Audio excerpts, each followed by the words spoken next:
If you play trading card games and have been on social media for even a second, you've probably seen ads and or short form content about the pickup, this handy little card handling doohickey. And in this video, I want to clarify a few things about the pickup and let you know what and who the pickup is for. Welcome to Absolute Cardboard, and in this video we'll break down the pickup. And for full disclosure, I did reach out to the company behind the pickup and they did provide 4 black models for review with the understanding that my review would be my own honest opinions. Now let's talk about what the pickup is and what it isn't. The pickup is really good at holding one card. If the pickup didn't hold at least one card, then it would be a scam. The pickup will hold a card unsleeved, sleeved, double sleeved, with almost no issue at all. You can even kind of jostle it around and that one card will hold on pretty well. The pickup is not really good at holding cards. But as you go from one card to the next, it becomes much more unreliable in the long term. 2 is fine, but each additional card starts to become a more risky proposition as you go. And even slight jostling or angling of the pickup can cause cards to drop, which is actually fine because the pickup is just for picking up. It's not called the hold, it's the pickup, and as such you shouldn't expect it to hold a bunch of cards in perpetuity. The purpose is to get cards off the table and into your hand where you can then put those cards into the correct game zone. Think of situations like board wipes or mass land destructions, or even if you just want to check through your graveyard. The pickup is not super versatile.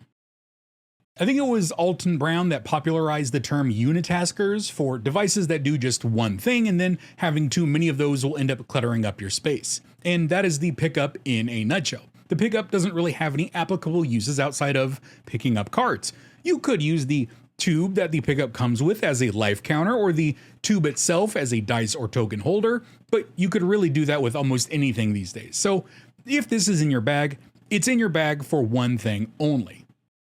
The pickup is super small. The pickup has a diameter of about 37 millimeters, a height of about 50 millimeters, and a weight of about 30 grams, which means it's pretty easy to hold if you have giant mitts like me, but even for smaller hands it fits pretty well. And if it will fit in your hand easy, it will fit into your bag easy, or your box, or whatever you take to game nights. The pickup is not memorable. I'll admit that in my testing, I would often forget that it was on the table and just go and pick up my cards naturally, until it was pointed out that I was a fool for using my fingers to pick up cards like a caveman. And there were a few times where I just didn't bring it out of my bag because I forgot it was there. Hi, Brandon. You're a good girl. Yes, you are. Hi, Brandon. Say hi. Say hi to the people. Okay, you're a good girl. Where was I? Unlike a lot of accessories like dice tokens, there really isn't a big market for picking up your cards, though I suppose if you ran a commander deck with Tulane at the helm, or actually even a Nambi deck, you may want this as an enhancement to your gaming experience. The pickup is fun to use.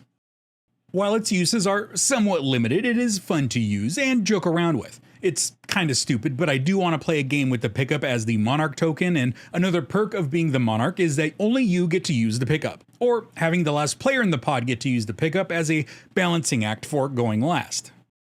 The pickup is not magic. There really is no secret sauce behind the pickup. For all intents and purposes, you could just get a singular suction cup with a release and mimic a lot of the effects of the pickup.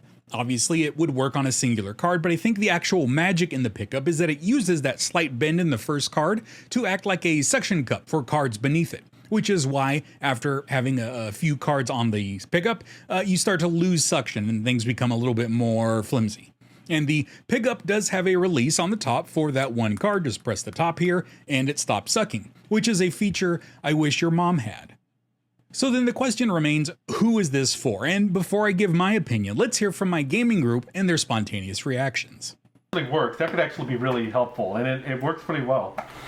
All right, well, you guys can, if you want, you can keep them. Because again, I've got single cards from the table is absolutely perfect with no issues at all. It's just picking up from the deck. You just have to do the little like tilt trick, and it won't pick up any other cards. I was getting way better on my whole deck. That's actually pretty crazy. Picking up cards is a bitch. Yeah, well, that's one thing I like about these. They do make it These easier for picking up cards, but even with these, sometimes like getting them just right. Yeah. So like, yeah, I have seen the commercials for these things, and I'm always like, you know, if that actually works, are you recording me? Yes, I was, and now you're internet famous. But for me, I think the pickup does have its applications. First and foremost, if you have some sort of disability in your hands that make it difficult to pick up cards, then it's a no-brainer. This will work in getting a moderate amount of cards into your hand. The same thing goes if you happen to have long, stylish fingernails or just trouble picking up cards in general or don't like dragging your cards around. If you are on the fence about it, you could just play a few games and keep down either a mental or written tally of all the times you try to pick up a card and fail.